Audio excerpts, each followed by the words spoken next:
Olá, meus amores! Prestem muita atenção, porque hoje chegamos a um ponto crucial na trajetória do Vamos Falar de Música Exterior. Até agora, desde o nosso primeiro episódio até semana passada, o que imperou no nosso programa foi a música erudita. Dentre os nossos mais de 50 episódios, apenas 6 deles não foram sobre música erudita. Um deles falava sobre um hino religioso, 3 sobre canções populares italianas e 2 sobre canções populares mexicanas. O resto, tudo música erudita. Pois bem, hoje isso mudará para sempre. Hoje vamos fazer a revolução nos nossos programas de domingo. A partir deste episódio, esta situação se inverterá. A música popular tomará conta dos nossos assuntos, enquanto a música erudita se tornará cada vez mais exceção até vir a desaparecer completamente da nossa pauta. Pois é, minha gente, os tempos mudaram e o Vamos Falar de Música Exterior acompanha esta mudança dos tempos que se deu principalmente na primeira metade do século XX. O público consumidor de música mudou muito. Era um público mais diverso, que queria escutar uma música com a qual ele se identificasse, e não uma música composta pelas elites para ser escutada pelas elites. O público da primeira metade do século XX queria a música popular. E ainda mais com o advento da indústria fonográfica, aí sim que a música popular explodiu de vez e chegou para ficar, tanto no mundo quanto no nosso programa. O primeiro artista desta nova fase do Vamos Falar de Música Exterior será um dos principais músicos estadunidenses da virada do século XIX para o século XX. E antes de dizer o nome dele para vocês, eu devo confessar que uma dúvida cruel sempre me instigou a seu respeito. Será que ele é ancestral da Janis Joplin?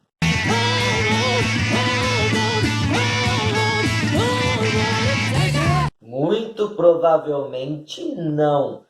Mas eu sempre admirei essa coincidência de sobrenomes, e olha que nem é um sobrenome tão comum, mas ainda assim é compartilhado por 2 dos músicos mais talentosos da história dos Estados Unidos. Então, puxa vida, isso sempre me encantou. Mas, enfim, nosso compositor de hoje chama-se Scott Joplin. E nasceu no dia 24 de novembro de 1868, no Texas, Estados Unidos, filho de 2 ex-escravos. 2 ex-escravos musicais, podemos dizer assim, porque a família de Scott Joplin sempre incentivou todos os seus 6 filhos a aprenderem pelo menos um instrumento musical. O pai de Scott Joplin tocava violino e sua mãe tocava banjo. Todos os seus irmãos tinham alguma habilidade em algum instrumento musical, devido ao incentivo dos pais, mas Scott Joplin, esse sim, foi além. Aos 8 anos de idade, ele já sabia tocar piano, violão e corneta. Incrível. Incrível, porque não é que ele sabia tocar, sabia arranhar, tocar o do, ré, mi, fá. Não! Ele era um exímio pianista. Em seu bairro havia um músico que também foi seu professor, um judeu chamado Julius Weiss, que simplesmente ficou de queixo caído com a virtuosidade de Scott Joplin. Em 1882, portanto aos 14 anos de idade, Joplin torna-se órfão de mãe. E diante disso, o pai de Scott Joplin exige que o filho arranje um emprego para complementar a renda da família. Mas Scott Joplin não queria um emprego que não fosse relacionado com a área musical. E o pai, embora sempre tivesse incentivado a música no seio familiar, tinha aquilo como um hobby e não como um ofício, porque ele sabia que música não dava dinheiro. Diante desse dilema entre a pressão paterna e o desejo de seguir a carreira musical, Scott Joplin foge de casa e passa a viver tocando em bares, cabarés e até prostíbulos durante a noite. Muitas vezes em troca apenas de abrigo e alimentação. Ele passou por momentos muito difíceis, mas esse período de sua carreira foi essencial para que ele entrasse em contato com o ritmo musical que o consagraria na história da música estadunidense. Esse ritmo, pessoal, hoje em dia é pouquíssimo lembrado, mas teve uma importância fundamental na construção e na criação do jazz. Sim, esse ritmo é um precursor do jazz e é considerado o primeiro ritmo genuinamente estadunidense de todos os tempos. Esse ritmo do qual eu tanto estou falando chama-se ragtime, mas pode também ser conhecido como rag. Não, peraí, calma, não vamos confundir. Reggae é outra coisa, é aquele ritmo jamaicano do Bob Marley, enquanto rag, que eu vou preferir chamar de ragtime justamente para não haver confusão, foi um ritmo que surgiu nos Estados Unidos no finzinho do século XIX e que atingiu seu apogeu entre os anos de 1895 e 1917. Ok? Agora, essa palavra, ragtime, que depois seria abreviada para rag, vem da expressão ragged time, que por sua vez, traduzindo-a para o português, significa tempo rasgado. Mas como assim tempo rasgado, né? É que é o seguinte, o ragtime, enquanto ritmo musical, nasceu em cabarés, bares, casas noturnas, bordéis, que eram locais frequentados por pessoas que estavam lá justamente para matar o seu tempo com a bebida, com o jogo, com o sexo, com a conversa fiada e também, é claro, com música e dança. Daí a origem dessa expressão. Bem, foi aí que o ragtime foi inventado, nesse tipo de ambiente, misturando a influência da música erudita europeia com a música de matriz afrodescendente dos frequentadores dessas casas noturnas. Não, peraí, isso ficou meio ambíguo, né? Eu não estou querendo dizer que eram apenas os afrodescendentes que frequentavam as casas noturnas. Nada a ver. Eu estou querendo dizer que nos Estados Unidos havia a segregação racial, certo? Principalmente no sul.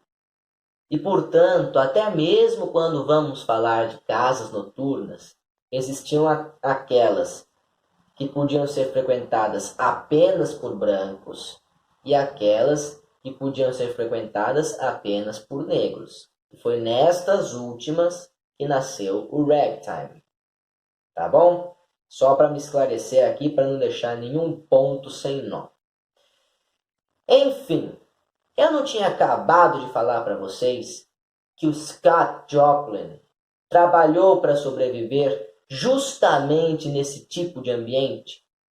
Casas noturnas, cabarés, bordéis, etc. Então, foi aí que ele entrou em contato com o ragtime. E isso representaria uma mudança extremamente importante na sua vida, na sua carreira.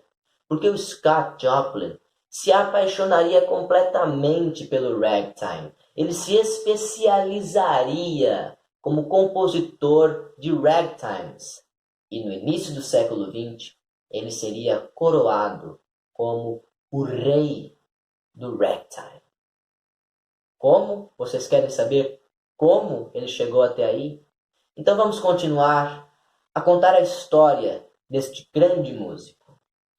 Em 1885, aos 17 anos de idade, devido ao seu imenso talento como exímio pianista, ele recebeu uma bolsa para estudar na Universidade George Smith. E 10 anos depois, já formado, ele finalmente conseguiu publicar a sua primeira composição, em 1895. Porém, seria em 1899 que ele atingiria o seu primeiro grande sucesso, com Maple Leaf Rag. Mas a essa altura, em 1899, como eu falei para vocês, era o apogeu do ragtime. E esse apogeu aconteceu devido muito em partes a um fenomenal artista chamado Ernest Hogan. Já ouviram falar dele? Gente, este ator, cantor e bailarino foi simplesmente o primeiro negro a pisar nos palcos da Broadway. Vem pra Broadway, vem dançar, todo mundo quer. Então vejam bem, Ernest Hogan trouxe o ragtime para os palcos da maior casa de teatro musical dos Estados Unidos.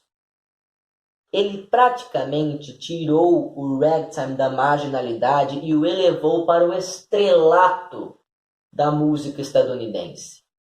Sim, porque até mesmo as elites brancas passaram a escutar o ragtime.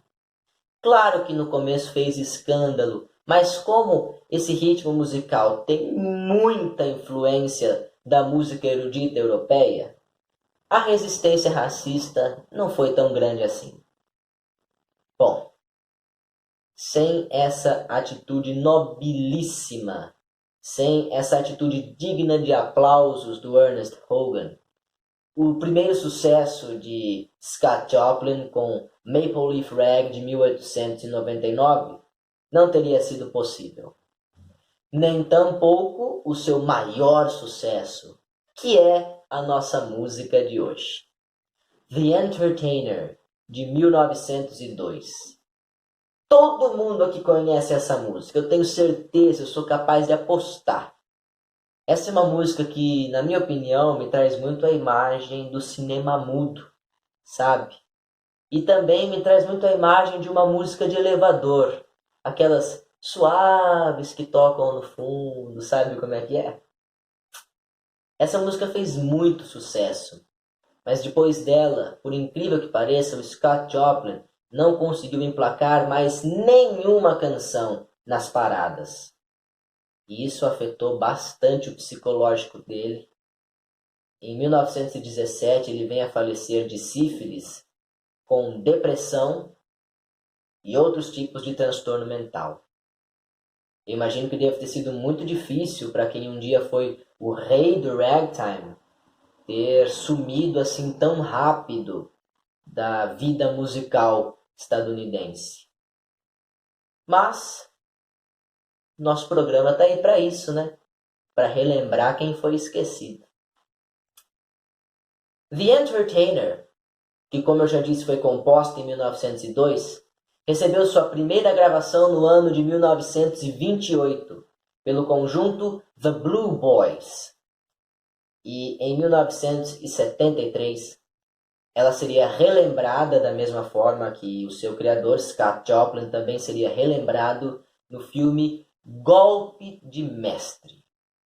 Então, minha gente, com vocês, eu vou deixar aí na legenda do vídeo quatro links. O primeiro é a gravação original de 28. O segundo é a gravação ao piano de The Entertainer, que fez parte da trilha sonora do filme Golpe de Mestre. A terceira é uma gravação orquestral de The Entertainer, que também fez parte da trilha sonora do filme Golpe de Mestre de 73. E o quarto link é uma cena do filme Golpe de Mestre de 73, no qual nós podemos perceber a presença da canção The Entertainer de Scott Joplin.